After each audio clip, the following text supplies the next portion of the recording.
계속 한번 읽어볼게요. 3장에 가면은 또 모세가 겪었던 일들과 좀 비슷한 스토리가 있는데 3장 13절부터 우석이가 한번 읽어줄래요? 이때 예수께서 갈릴리에서 요단강에 이르러 요한에게 세례를 받으려 하신대 요한이 말려 가로되 내가 당신에게 세례를 받아야 할 터인데 당신이 내게로 오시나이까 예수께서 대답하여 가라사대 이제 허락하라 우리가 이와 같이 하여 모든 의를 이루는 것이 합당하니라 하신대 이에 요한이 허락한지라 예수께서 세례를 받으시고 곧 물에서 올라오실 때 하늘이 열리고 하나님의 성령이 비둘기같이 내려 자기 위에 임하심을 보시더니 하늘로서 소리가 있어 말씀하시되 이는 내 사랑하는 아들이요 내 기뻐하는 자라 하시니라. 네. 이스라엘 백성이 그래서 이집트에서 나오고 무슨 일이 있었죠? 홍해를 건너죠. 홍해를 건너면서 나중에 이건 제 해석이 아니라 바울이 나중에 고린도서에서 해석을 해주죠. 이것이 그들이 침례를 받은 거랑 똑같은 거다. 그것의 예표였다. 예수님도 사역 시작할 때 애굽에서 갔다 오셨다가 침례를 받고 사역을 시작하셔요. 4장에 또 가볼게요. 4장에 가면 그때 예수께서 성령에게 이끌려 마귀에게 시험을 받으러 광야로 가사 40일을 밤낮으로 금식하신 후에 줄이신지라 시험하는 자가 예수께 나와서 이르되 너가 만일 하나님의 아들이여든 명하여 이 돌들로 떡덩이가 되게 하라. 예수께서 대답하여 이르시되 기록되었으되 사람이 떡으로만 살 것이 아니요 하나님의 입으로부터 나오는 모든 말씀으로 살 것이라 하였느니라 하시니 이에 마귀가 예수를 거룩한 성으로 데려다가 성전 꼭대기에 세우고 이르되 내가 만일 하나님의 아들이여든 뛰어내리라 기록되었으되 그가 너를 위하여 그의 사자들을 명하시리니 그들이 손으로 너를 받들어 발이 돌에 부딪히지 않게 하리로다 하였느니라. 예수께서 이르시되 또 기록되었으되 주 너의 하나님을 시험하지 말라 하였느니라 하시니 마귀가 또 그를 데리고 지극히 높은 산으로 가서 천하 만국과 그 영광을 보여 이르되 만일 내게 엎드려 경배하면 이 모든 것을 내게 주리라. 이에 예수께서 말씀하시되 사탄아 물러가라. 기록되었으되 주 너의 하나님께 경배하고 다만 그를 섬기라 하였느니라. 이에 마귀는 예수를 떠나고 천사들이 나와서 수종드니라.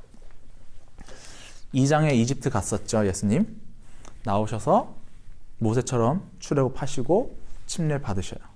침례 받으신 다음에 시험을 받으셔요. 광야에서. 이 광야의 모습도 사실 이스라엘 모습과 너무나도 흡사하게 묘사가 되어 있어요. 이스라엘 사람들 홍해를 건너고 어디를 갔죠? 광야로 갔죠. 광야는 풍요한 땅이 아니라 없는 땅이에요. 늘 부족한 땅이잖아요. 예수님도 거기서 40일 동안 굶주리셨고 더 나아가 뭐 그들이 40년간 굶은 건 아니지만 굶주리셨고 더 나아가 거기 있었을 때 수없이 믿음의 연단을 받았죠. 죄도 짓고 넘어지고 유혹에 넘어지고. 그러나 여기서 다른 건 뭐다? 예수님도 시험을 받으셨으되 죄를 짓진 않으셨다. 이스라엘, 인간, 해결되지 않는 그 죄성을 갖고 있는 사람과는 본질적으로 다른 모세와 같은 선지자다 라는 것을 이야기를 해주는 거예요. 근데 여기서 하나 더 중요한 게 있어요. 하나 더 중요한 건 뭐냐면은 우리 뱀팀이랑 여자팀 있죠. 여자팀 있죠. 끊임없이 원수가 되게 한다고 했잖아요. 뱀은 어떻다? 끊임없이 긴장관계, 두려워한다. 언제일까? 누굴까? 이 팀은 언제 오나? 빨리 와라. 요건데 뱀이 끊임없이 우리가 견적으로 던지는 걸 봤죠. 가인과 아벨 때부터. 여기서도 그가 왔어요. 그가 오니까 이거는 좀 제 해석이에요. 뱀도 확인을 하고 싶었던 것 같아요. 사탄도 이 사람인 것 같은데 이 사람인가 하면서 미끼를 던졌던 거야. 시험을. 근데 너무나도 인간과 본질적으로 달랐고 했던 모습을 봤을 때 이 사람이 맞구나. 그 사람이 드디어 왔구나 하면서 요거를 조금 더 입체적으로 보시려면 왜 영화에서 드라마에서도 이렇게 딱 긴장을 확 오를 때 이제 다음 화에 이런 거 오잖아요. 그 연속곡의 특징. 막 드디어 막 가을 동화에서 내가 사실 말하면서 언니 동생이야 막 이런 뭐라고 이럴 때 막 한참 긴장감 딱 올라올 때 딱 멈추듯이 이 나쁜 놈의 두목과 착한 놈의 두목이 딱 한 장면에 딱 만난 거예요. 너가 너냐? 그래 내가 그다. 딱 요 장면 되게 되게 이거 긴장감 넘치는 장면이에요. 그렇게 보시면 재밌다고요. 그런다, 네, 40일간 광야에서 40년 동안 광야에서 헤맸던 이스라엘, 40일 동안 굶주리셨던 예수님, 그리고 시험에 넘어졌던 이스라엘, 넘어지지 않으셨던 예수님, 그렇죠? 모세와 같은 선지자, 그러면 출애굽 이런 것들 테마들 계속 끌고 붙여요. 그래서 이 사람이 결국에는 무슨 이야기를 했는가, 뭘 했는데가 이제 우리의 다음 질문인데, 여기서 스탑. 우리가 복음이라고 생각할 때 누군가에게 복음을 전도하라고 할 때는요, 무슨 얘기를 하죠? 보통 핵심 내용이 뭐죠? 핵심 내용은 뭐 결국은 예수 그리스도의 죽으심과 부활하심이에요. 그죠?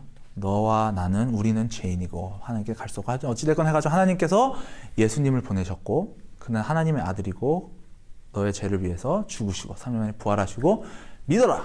그게 핵심이잖아요. 예수 그리스도의 죽으심과 부활하심. 요건데 한번 요 질문 해보셨는지 모르겠어요.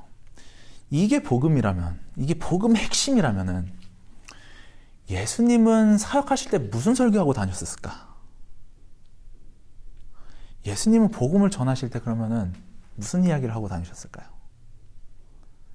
죽으심과 부활하심 이전의 일이잖아요. 그죠? 이전의 일이면 나 죽을 거야. 그리고 부활할 거야. 라는 이야기를 자주 하시나요? 안 하시잖아요. 오병이어 때도 뭐 그런 얘기 안 하셔요.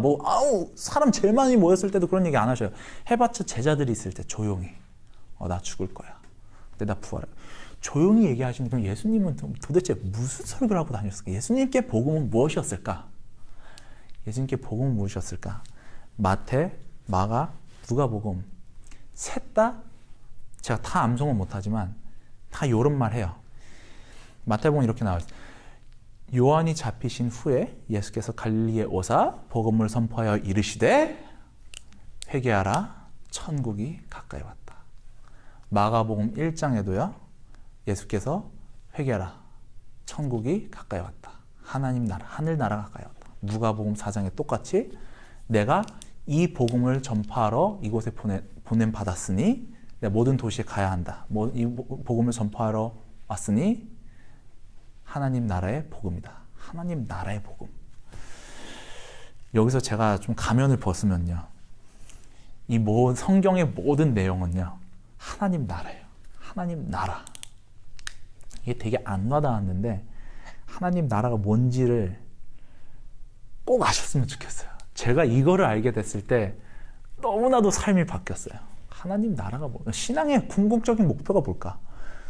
주일날에 매주 와서 헌금하고 뭐 찬양하고 뭐 할 수 있을 때 봉사하고 하지 말라는 건 아닌데요. 나중에 제가 하라고 할 거예요. 교회론으로 들어가면 에베소서 하라고 할 건데, 이게 포인트일까? 했을 때 하나님 나라는 뭘까? 우리가 늘 하는 주기도문에 나라가 임하시오며 Your kingdom come here on earth as it is in heaven, 이렇게 기도하는데 하나님 나라, 예수님은 하나님 나라밖에 얘기를 안 했는데 뭐 하나님 나라가 뭘까? 요거를 조금 잘 살펴보기를 원합니다. 이게 마태복음의 이제 핵심인데, 마태복음 4장만 읽고 제가 나눠드릴 게 있습니다. 4장 12절에 예수께서 요한이 잡혔음을 들으시고 갈릴리로 물러가셨다가 나사렛을 떠나 스불론과 납달리 지경 해변에 있는 가버나움에 가서 사시니 이는 선지자 이사야를 통하여 하신 말씀을 이루려 하심이라. 스불론 땅과 납달리 땅과 요단강 건너편 강 저편 해변길과 이방의 갈릴리여, 흑암에 앉은 백성이 큰 빛을 보았고 사망의 땅과 그늘에 앉은 자들에게 빛이 비춰졌도다 하였느니라. 이때부터 예수께서 비로소 전파하여 이르시되 회개하라 천국이 가까이 왔다라고 하셨습니다. 1, 2, 3, 4장은 한 흐름이에요. 아셨다시피 핵심은 유다의 후손, 다윗의 후손이고 모세와 같은 선지자다. 영어가 편한 다 한국말로 드릴게요. 요거는 양면이 있어서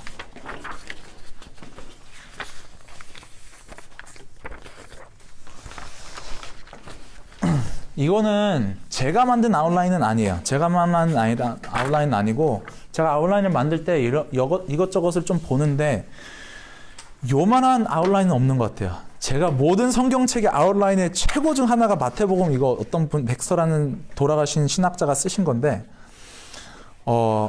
이렇게 잘 한 그림으로 모아주는 아웃라인은 처음인 것 같아서 그냥 제가 번역해서 되게 어색한 부분도 있을 거예요. 말이. 그냥 제가 막 번역했다고 생각하시고 보면 됩니다. 로마 숫자 1부터 볼게요. 예수께서 갈릴리로 가시다.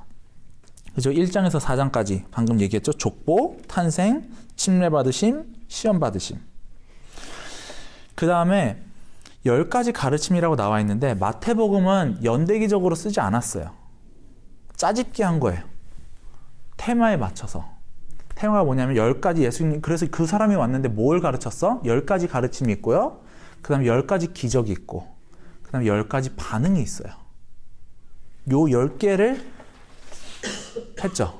왜 10개냐? 뭐 완전수 뭐 수도 있는데, 뭐 10계명도 10개고, 모세 같은 선지자 10계명 강조하려는 걸까? 모르겠어요. 모르겠지만 어찌됐건 10개를 반복을 했는데, 모든 아웃라인이 그렇듯이 에스라 느헤미야 제가 드린 것도 사무엘서도 그렇듯이 이렇게 깔끔하게 다 정리는 못해요. 10가지 기적 사이에도 가르침이 있고 10가지 가르침 사이에도 기적들도 있긴 있어요. 10가지 가르침은 없는, 하여튼 여기저기 조금은 있는데 크게 봤을 때는 그래도 요거를 가져가셔도 마태복음 전체를 이해하시는데 무난할 것 같습니다. 그것만 감안하고 보시고 나중에 제가 12장을 좀 자세히 볼 건데 12장에도 10가지 반응인데 12장에도 기적을 볼 거예요.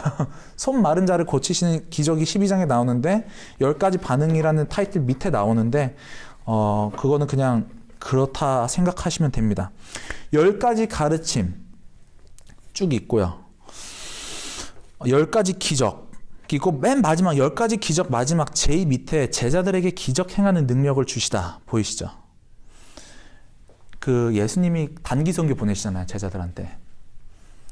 결국에는 그냥 이해하셔도 되는데 예수님이 10가지 본인이 다 보여주시고 그 모든 기적 행할 능력을 얘네들한테 주시고 보내셨구나. 이렇게 보시면은 또 새롭잖아요. 그 기적 얘네들도 할 수, 너네들이 내가 한 것보다 위대한 일을 하리라 했던 그냥 무턱대고 하신 게 아니라 본인이 친히 보여주시고 다 보여준 중에 자 너네들도 한번 해봐. 할 수 있을 거야. 하면서 보내셨다. 이렇게만 이해하셔도 조금 더 입체적입니다. 10가지 반응, 침례 요한, 우유부단함, 2세대 뭐 이렇게 쭉 가다가 맨 밑에 제의가 중요해요. 이거는 좀 자세히 볼게요. 침례 요한, 우유부단함 기억나시나요? 그 감옥에 gat혔을 때 제자들 보내서 당신이 혹시 그 메시아입니까? 묻잖아요. 그 전에 메시아를 선포했던 침례 요한인데 그러면서 아직도 침례 요한도 헷갈리는 거야. 결정을 못 내리게 했는 거야. 이 사람인 줄 그때는 확실했는데 시간 지나니까 또 아리송 다리송 하는 거예요. 이게 침례 요한의 우유부단함. 2세대. 2세는 어쩌어쩌하다. 예수님께서 말씀하실 때 무반응적인 것. 갈릴리 도시 고라시나 벳세다야. 내가 너네들한테 보여줬던 기적을 이미 했다면 두로와 시도는 이미 회개하고 남았을 텐데. 갈릴리 도시들 회개하지 않음. 바리새인들 와서 또 태클 걸 때 이성적이지 않았던 거. 무리들 분별하지 않고요. 나사렛인들 예수님 고향 사람들 이 사람 그 꼬매양이 했을 때 내가 봤던 걔 아니야? 하면서 믿지 않아요. 불신함. 헤롯 왕 이야기 듣고 예수란 사람인데 누구야? 누구는 침례요한이라고요. 누구는 엘리야라고 하는데요. 모르겠어요. 하여튼 침례요한인가 보다 하고 침례요한이라고 결론을 내려요. 우둔한 사람. 예루살렘 서기관과 바리새인은 굉장히 호전적인 태도로 오고요. 바리새인과 사두개인은 단호하고 마지막 제일 중요한 거 12제자들 기쁨으로 받아들임. 기억나시나요? 베드로가 너는 나를 누구로 아느냐? 주는 그리스도시요 살아계신 하나님의 아들이십니다. 라는 고백의 백그라운드가 뭐다? 예수님께서 10가지 선포를 하시고 10가지 기적을 보여주시고 사람들의 그 메시지에 대한 반응이 무엇일까를 마태가 10가지를 정리해서 놨는데 다 이상한 반응, 불신하고 우유부단하고 결정 못 내리고 호전적이고 뭐 이렇게 하다가 그나마 그래도 그리스도의 복음을 받아들인 사람이 있기는 있었네. 그것이 베드로와 제자들이었다. 이런 컨텍스트에서 보시면은 희망이 보이는 거죠. 그리고 뒤로 넘겨서 예수께서 갈릴리를 떠나시다. 세 파트로 나눠지는데 자신을 드러내시죠. 예루살렘으로 가시고 예루살렘으로 안으로 들어가시고 예루살렘 안에서의 마찰이 있죠. 들어갔을 때 사두개인들 오고 막 태클 걸고 막 그러잖아요. 화 있을 줄 예수님 혼내시죠. 그리고 다시 도시에서 나와서 감람산 설교를 하십니다. 얘네들이 나를 이렇게 안 받아들였으니까 종말이 이렇게 될 거야. 종말 얘기하시고, 십자가에 못 박히시는 거는 제자들에게 미리 알리시죠. 제자들이라는 게 꼭 12제자가 아니고 예수를 따랐던 사람들. 여기에는 대표적으로 3명이 있어요. 3명이 있냐면은 마리아와 와서 향유를 붓죠. 발에. 예수님의 장례를 예표를 하죠. 그 다음에 베드로, 너 나 부인할 거야. 세 번째, 가룟 유다, 너 나 팔 거야. 요 세 스토리가 제자들에게 미리 알리시다라는 거에 이렇게 함축되어 있습니다. 공회 앞에 서시고 빌라도 앞에 서시고 못 박히시고 장사되십니다. 부활하실 때는 천사들의 등장이 있고 예수께서 다시 나타나시는데 유대인들이 야, 쟤네들이 거짓말 쳤다고 얘기해? 라고 하면서 거짓말을 시키죠. 그러면서 11제사들을 파송하시는 지상명령으로 이렇게 끝난다고 이해를 하시면 됩니다. 깔끔하죠? 네. 굉장히 좋아하는 아웃라인인데 지금은 5장에 가서 제가 보니까 10가지 가르치심 중에 한두 개 정도 하고 10가지 기적 중에 1개 하고 10가지 반응 중에 2개 이렇게 해서 준비를 해봤습니다. 그러면서 예수님의 전체적인 그림을 좀 봤으면 좋겠는데 5장 맨 앞에부터 볼게요. 5장 앞에부터 보는데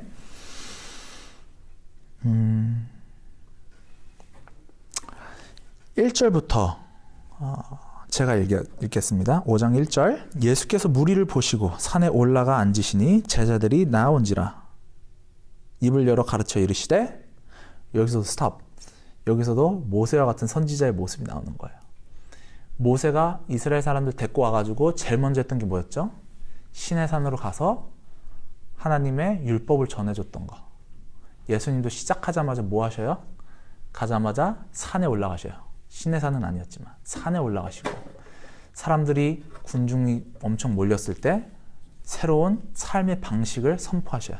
시내산에서 율법을 선포하셨듯이.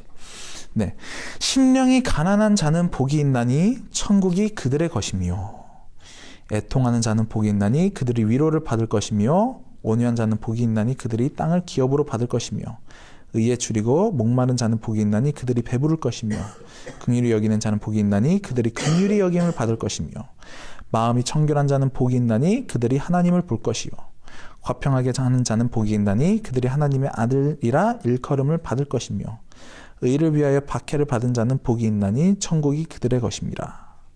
나로 말미암아 너희를 욕하고 박해하고 거짓으로 너희를 거슬러 모든 악한 말을 할 때에는 너희에게 복이 있나니 기뻐하고 즐거워하라. 하늘에서 너희의 상이 큽니다. 너희 전에 있던 선지자들도 이같이 박해하였느니라. 아멘. 심령이 가난한 자는 복이 있나니 천국이 그들의 것이며라고 하는데 이거 아웃라인 그냥 알아서 보시면서 따라오시면 돼요. 5장은 이제 하나님 나라에 합한 사람들, subjects of the kingdom. 하나님 나라에 속한 사람들인데 넘버 원이 뭐냐면은 심령이 가난한 자. 심령이 가난한 자들이 하나님 나라에 합한 사람. 하나님의 나라는 쉽게 말하면은 하나님이 왕이 되시는 거예요. 하나님이 왕이 되시고 우리의 개인의 삶에서도 하나님 왕이 되시면은 나의 모든 결정의 기준은 하나님께 맞춰지는 거죠. 그리고 하나님께서 나의 모든 것을 공급하시고 창세기 그 1-2장 모습 하나님께서 나를 사랑하시고 축복하시고 명령하시고 난 순종하고 3S 하는 그 삶 요것을 살아내는 라이프 스타일이에요. 삶의 방식, 사고 방식, 인생을 바라보는 관점 이것이 하나님의 나라인데 하나님의 나라는 먼저 말씀드리면 이제 에덴 동산이 약간 어찌 보면 하나님 나라의 표본이었고 그러다가 이제 타락하면서 하나님 나라를 잃었고 그것을 회복하시고 나중으로 계시록으로 가면은 하나님 나라가 오는 거예요. 지금은 그 중간 시대예요. 애매하게 already/not yet 이라고 하는데 어떤 면에서는 하나님 나라가 우리 삶에 이미 임했고 그런데 전적으로 임하진 않았어요.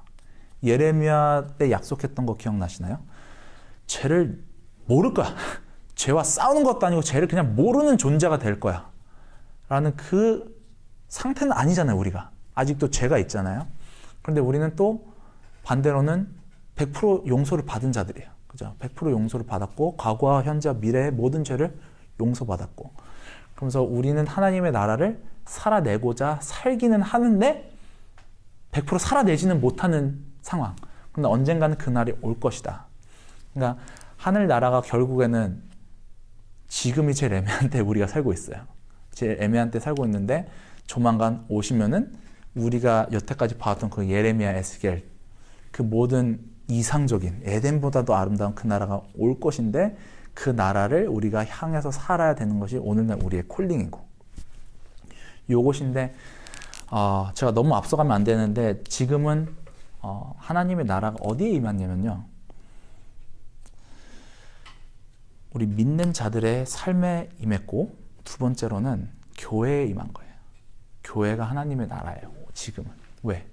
이 가르침을 받고 이대로 살아보겠다. 이것에 나의 삶을 걸어보겠다. 나의 삶을 바꿔보겠다. 하나님이 주인 되는 삶을 살고자 해보겠다라는 결심을 하는 게 예수님 믿는다는 뜻이잖아요. 그 사람들 모인 게 교회고 교회이기 때문에 하나님 나라는 지금 어찌 보면 교회에 들어오는 거야. 그 에덴 동산, 성막, 성전, 이스라엘이라는 국가, 그 다음에 예수님을 통해서 교회가 된 거예요. 결국에는 우리가 교회라는 곳을 왔을 때, 교회가 모일 때, 성도들이 모여서 할 때는 하나님의 나라의 모습들이 드러나야만 되는 거예요. 그것이 어떻게 드러나는가? 병고침으로 드러날 수도 있고요. 꼭 그것만이 아니라 서로 이러한 삶, 방금 읽은 삶, 온유하게 살고 서로 사랑하고 덮어주고 마치 에덴 동산을 어떻게 살았을까? 예수님 오셔서 신천신지를 만드실 때 어떤 모습으로 살게 될까? 더 나아가 이상적으로는 우리 이사야 65장 읽었던 심지어 짐승들까지도 변화받는 어마어마한 변화가 있는 그러한 삶을 우리는 추구하고 살도록 부르심 받은 거예요.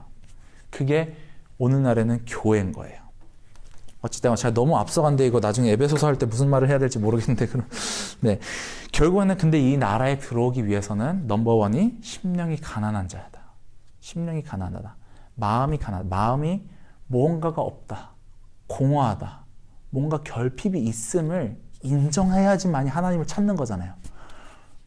내 힘으로 다 되는 사람이 무슨 3S를 하겠어요. 왜 순종을 하고 뭐 자기보다 더 높은 존재를 찾을 이유가 없잖아요. 내 힘으로는 도저히 안 되는구나. 내 힘으로 도저히 이 세상에 안 된다. 뭔가 원하는 걸 다 가져도 하고 싶은 거 다 해도 뭔가 공허함이 있네. 뭔가 채워지지 않는 그 심령이 가난한 자.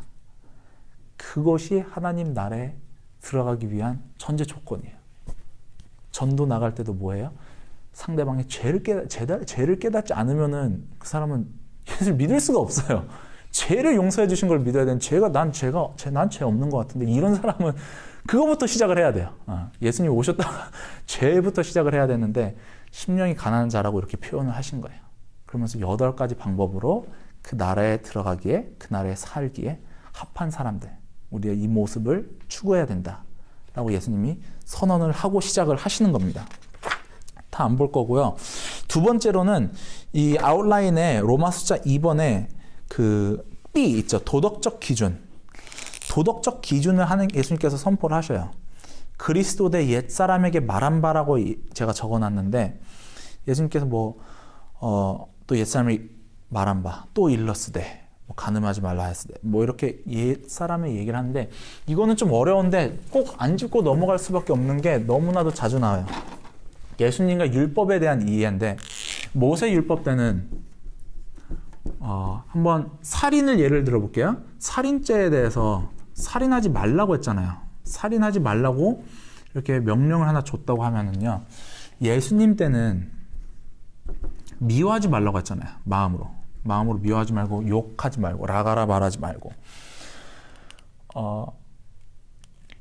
모든 예수님이 짚고 넘어가신 율법들 그리고 심지어 나중에 나오는 그 안식부, 안식일에 안식 안 하셨다고 이해가 되어오는 그것들을 보면은 모세 율법을 결코 예수님은 한 번도 어긴 적이 없으세요. 많은 사람들은 율법을 폐하신다고 없어졌다라고 생각을 하시는데 그거는 잘못된 생각이고 오히려 예수님은 하지 말라는 거를 더 멀리 가져가셔요. 무슨 말이냐면 이런 거예요. 제가 그냥 만들어낸 예시인데 좀 말이 안 되긴 한데 웃겨요. 어떤 회사가 있어요. 직원이 50명이에요. 어떤 CEO가 왔어요. CEO가 왔는데 본인이 보니까 직원들이 일을 효율적으로 잘하려면은 부부관계가 완만해야 된다라는 연구를 가지고 와서 새로운 방침을 내요. 자, 우리 직원들은 앞으로 남자 직원들은 일주일에 한 번씩 아내에게 꽃다발을 선물해 주어야 한다. 해요. 꽃다발을 주어라. 왜냐하면은 부부관계가 완만할 때 효율성이 높아진다 하더라. 그래서 어떤 직원이 오케이 하고 집에 가는 길에 한 번은 꽃을 사서 가져갔어요. 아내가 좋아했겠죠. 다음 주에도 퇴근할 때 또 퇴근길에 꽃을 사서 가져다 줬어요. 좋아했겠죠. 네? 뭐 기프트 카드 기프트 카드 주는데 남자가 귀찮아지는 거예요. 이거 매번 사기 귀찮은 거예요. 그래서 뭘 했냐면은 인터넷에 플라워 서브스크립션을 했어요. 플라워 서브스크립션을 해서 그냥 자동이체를 시켜버렸어요. 무슨 꽃이 가는지도 모르고 파란 꽃이 간지 분홍색 꽃이 간지도 모르고 내가 어떤 계좌로 이걸 연결해 놓은지도 기억도 안 나. 어쨌든 언제 결제되는지도 모르고 하여튼 어쨌든 가면 되는 거니까 하고 이렇게 해버렸어요. 만약에 그럴 때 치면은 이 직원은 그 CEO의 그 명령을 정말로 한 걸까요? 행위는 했죠. 하기는 했는데 진짜 하진 않은 거죠. 그 의도를 파악을 하지 못한 거죠. 의도대로 하지 않았던 거죠. 모세율법도 사실 살인하지 말라고 했을 때는 하나님께서 그들에게 원했던 것은 단순히 그 행위뿐만이 아니라 서로 미워하면서 사는 게 내가 원하는 하나님 나라, 나의 나라의 모습이 아니니까 살인하지 말라고 한 거지. 정말 하나님이 원하셨던 거는 미워하지도 말라. 미워하면은 하나님이 살인하지 말라고 했던 게 미워하지 않기를 원했기 때문에 했던 말이니까 너네들이 계속 누구를 미워하는데 살인만 안 한다면은 그 율법 못 지키는 거나 마찬가지야. 이런 식으로 예수님께서 해석을 하셔요. 이게 굉장히 중요해지는 게 나중에 유대인들은 아까 말씀드린 중간기 때 끊임없이 했던 고민이 뭐다? 어디까지 우리가 헬라 문명을 받아들일 수 있을까? 우리의 신앙을 지키면서. 그러면서 어떤 파들은 율법을 해석하면서 오늘 자동차 시동 거는 것처럼 그럼 시동 거는 것도 일일까 말일까? 불을 피우는 것일까 아닐까? 이런 고민을 하다 보면서 율법을 재해석하는 파들이 생긴 게 그게 아까 말했던 그런 파들인데 굉장히 요거에 예민해지면서 율법에 나오지 않았던 것에 대한 것들도 덧붙이기도 해요. 이 율법을 지키기 위해서, 더 잘 지키기 위해서 혹시나 율법을 어기면은 바벨론으로 포로로 끌려갔던 것처럼 끌려가니까 그 중에 하나가 안식법인데 안식법 중에 하나가 뭐냐면은 아까 제가 말씀드렸죠. 누가 의사예요. 안식일이에요. 집에서 쉬어요. 환자를 안 보는데 저기서 누가 맹장 터진 사람이 와요. 병원으로. 고쳐달래요. 엄마는. 우리 아들 고쳐달라. 칼을 들고 수술을 하면은 나는 안식법을 어기는 의사가 되는 거예요. 근데 안식법을 지키자니 생명을 죽이는 거예요. 그럼 이거 어떻게 해야 되는가? 이런 수많은 시나리오가 엄청 많아요. 수많은 시나리오들이 많은데 그 중에 하나가 제일 예민했던 게 안식법이에요. 그래서 오늘날도 회당에 가서 안식법 얘기하면은 되게 말이 많아요. 사람들이. 말이 많은데 안식법 스토리가 하나 뭐냐면은 예수님께서 회당에 가서 손 마른 사람을 고치는 것이 나오는데 그걸 한번 같이 읽어봤으면 좋겠습니다. 마태복음 12장입니다. 마태복음 12장으로 잠깐 먼저 건너뛸게요. 12장 1절부터 스토리는 9절부터인데 1절부터 먼저 읽을 건데 김경아 집사님 한번 읽어주시겠어요? 그때 예수께서 안식일에 밀밭 사이로 가실새 제자들이 시장하여 이삭을 잘라 먹으니 바리새인들이 보고 예수께 말하되 보시오 당신의 제자들이 안식일에 하지 못할 일을 하나이다. 예수께서 이르시되 다윗이 자기와 그 함께한 자들이 시장할 때에 한 일을 읽지 못하였느냐. 그가 하나님의 전에 들어가서 제사장 외에는 자기와 그 함께한 자들이 먹어서는 안 되는 진설병을 먹지 아니하였느냐. 또 안식일에 제사장들이 성전 안에서 안식을 범하여도 죄가 없음을 너희가 율법에서 읽지 못하였느냐. 내가 너희에게 이르노니 성전보다 더 큰 이가 여기 있느니라. 나는 자비를 원하고 제사를 원하지 아니하노라 하신 뜻을 너희가 알았다면 무죄한 자를 정죄하지 아니하였으리라. 인자는 안식일의 주인이니라 하시니라. 거기에서 떠나 그들의 회당에 들어가시니 한쪽에 손 마른 사람이 있는지라. 사람들이 예수를 고발하려 하여 물어 이르되 안식일에 병 고치는 것이 옳으니까? 예수께서 이르시되 너희 중에 어떤 사람이 양 한 마리가 있어 안식일에 구덩이에 빠졌으면 끌어내지 않겠느냐? 사람이 양보다 얼마나 더 귀하냐? 그러므로 안식일에 선을 행하는 것이 옳으니라 하시고 이에 그 사람에게 이르시되 손을 내밀라 하시니 그가 내밀매 다른 손과 같이 회복되어 성하더라. 아멘. 두 가지 스토리가 나오는데 하나의 내용이에요. 한 이야기인데 안식일에 밀 이삭을 자르죠. 제자들 저러면 안 된다 했더니 예수님이 결론은 안식일은 내 거야. 내가 주인이야. 그러면서 보란 듯이 대놓고 안식일에 회당을 들어가요. 회당을 들어가서 하는데 손 마른 사람이 있죠. 손 마른 사람인데 묻죠. 안식일에 이 사람 고쳐준 게 맞냐? 대놓고 고쳐주셔요. 고쳐주시는데 이때 유대율법은 뭐였냐면은 아까 제가 맹장 스토리 했잖아요. 결론은 그들의 결론은 이거였어요. 이 시대 결론은 뭐였냐면은 생명에 위협받는 질병이라면은 고쳐줘야 하고 생명에 위협이 없는 것이라면은 고치면 안 된다. 이게 의사들의 안식법이었어요. 맹장이나 전쟁에서 팔 잘려서 온 사람이면은 빨리 고쳐주고 근데 뭐 손가락이 뼈다, 발목이 뼈다 이런 사람들은 안식일에 고쳐주면 안 돼요. 이게 결론이었는데 중요한 손 마른 사람은 생명의 위협이 있다? 없다? 없다. 없으면 예수님 고쳐도 된다? 안 된다? 유대율법의 그 시대의 율법에 의하면은 안 되는 거예요. 예수님이 대놓고 고치셔요. 하시고자 하는 말이 뭐냐면은 안식일의 주인은 나야. 안식일은 나를 위한 거야. 결국에는 안식일을 이해를 하려면 요걸로 돌아가야 돼요.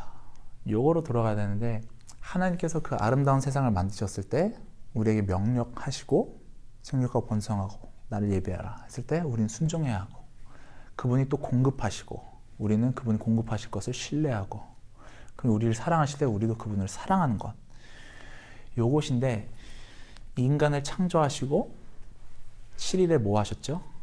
안식하셨어요. 안식의 스타트는 7일 창조였거든요.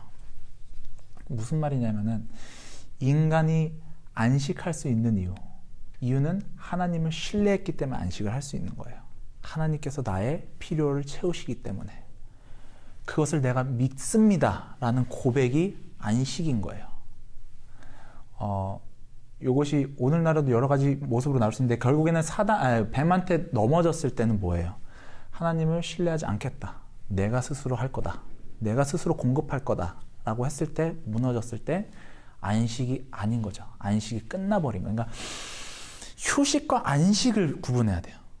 휴식은 칸쿤 가가지고 레모네이드 마시면서 해변가에 누워있는 게 휴식이고요.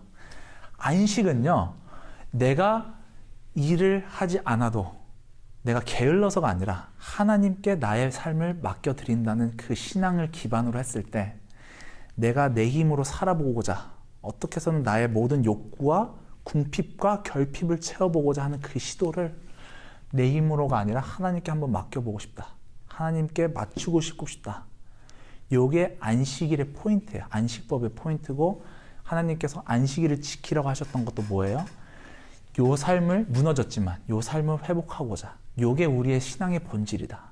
신뢰하는 것, 정말 하나님을 믿는 것 요것을 회복하는 것. 하나님을 믿을 때 우리가 신뢰할 수 있는 거예요. 하나님께서 나에게 모든 것을 채워주실 때 나의 등록금이 부족하다 할지라도 하나님께서 내가 생각하지 못하지 내 힘을 할 수 없는 이 난관에 봉착해 있을지라도 하나님께서 어떻게 해서든 나는 모르지만 그분이 책임져 주실 것이다. 나의 삶을. 등록금뿐만이 아니라 나의 건강의 문제, 가정의 문제, 방황하고 있는 자녀의 문제, 예수님을 아직 믿지 못하는 부모님이나 친척의 문제 내가 어떻게 해서든 하려고 해도 못할 때 하나님께 눈을 다시 돌리는 거. 하나님께서 하신다. 하나님은 다 모든 걸 아시고 능력이 있으신 분이기 때문에 그분께 나의 것을 한번 드려보고 싶다. 신뢰하고 싶다.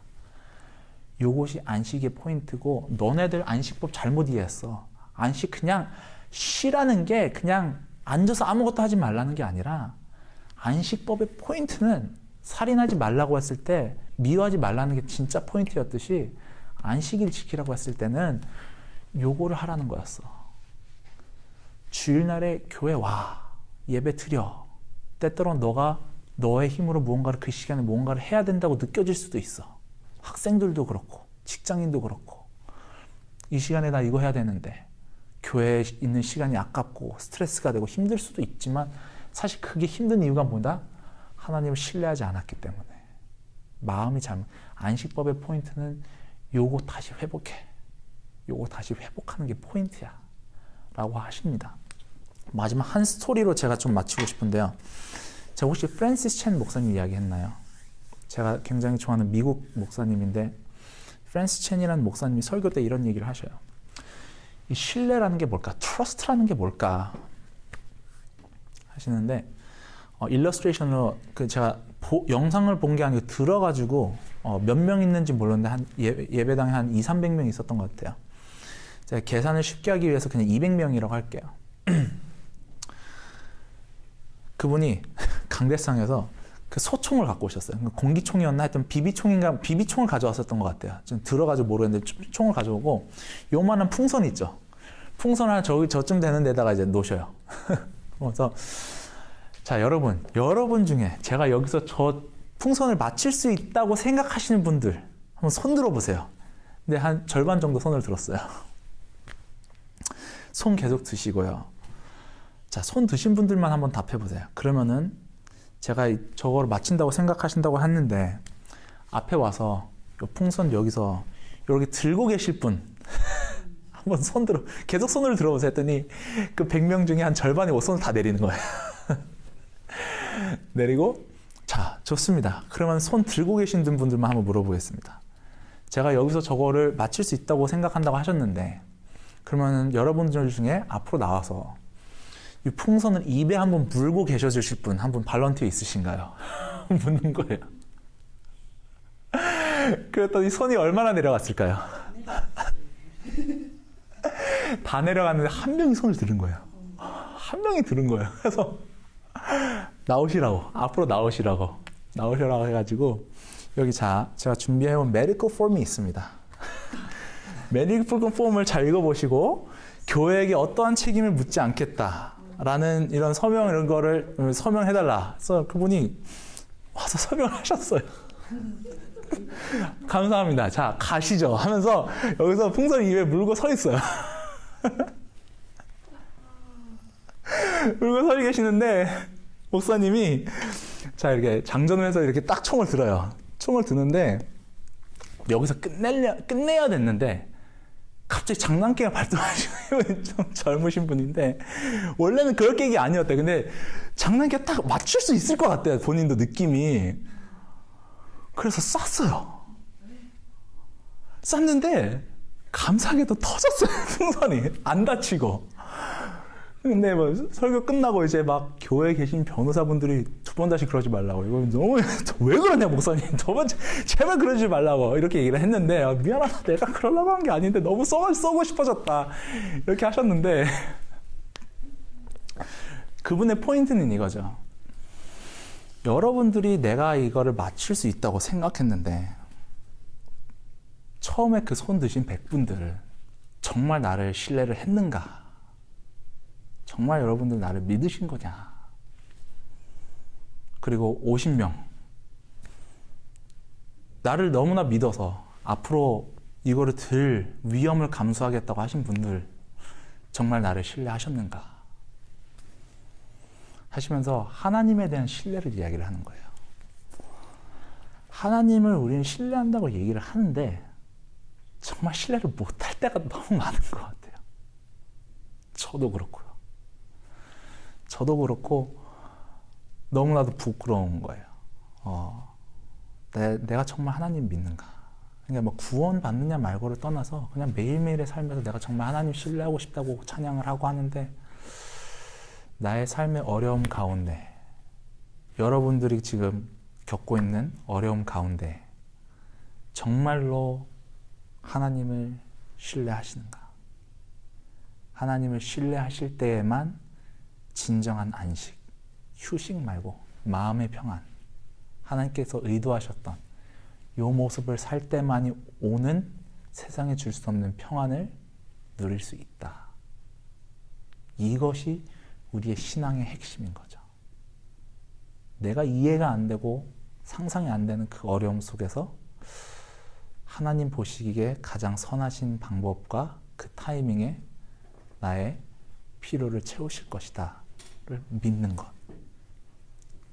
그게 안식일의 핵심이었고 그거를 똑바로 알아들으라고 안식일에 대놓고 회당 가운데서 손 마른 사람은 고치신 거야. 이거 하면 안 되고 이거 해야 되는 게 포인트가 아니고 너네 안식법 지킨다고 맨날 그러는데 진짜 나 신뢰하니? 이거를 물으시는 거고 오늘날도 우리에게 물으시는 거죠. 우리 삶 가운데 어려움 가운데 정말 주님을 신뢰하는 우리 모두 되기를 바랍니다. 네, 기도하겠습니다.